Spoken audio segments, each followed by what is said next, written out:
ماشي تسمع الغنو، حيت غنو كيفيقوا ما قبل منا ساعات حنا نبدلوا الساعه باش يلا يتقادوا معاهم. حنا راه ماشي العبيد ديال غنو، حنا بغينا المستثمرين يحترمونا ونحترموهم وما يفرضوا علينا حتى شي حاجه.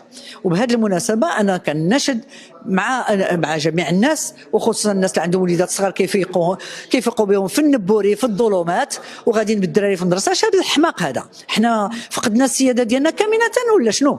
ما بقيناش نقروا حتى في هذه المساله هذه. انا كنقول السي العثماني ملي كان قبل بهذه المساله وقبل باشياء اخطر اللي كترهن حتى المستقبل ديال البلاد، ماشي معقول. انا كنظن هذه الحكومه ما عرفتش واش غادي تبغي تستجب، لان ما بغياش تستجب حتى حاجه.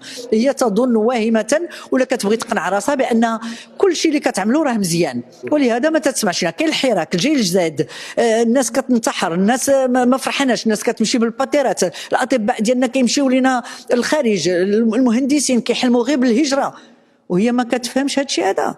اذا انا بالنسبه لي هذا الشيء ديال الساعه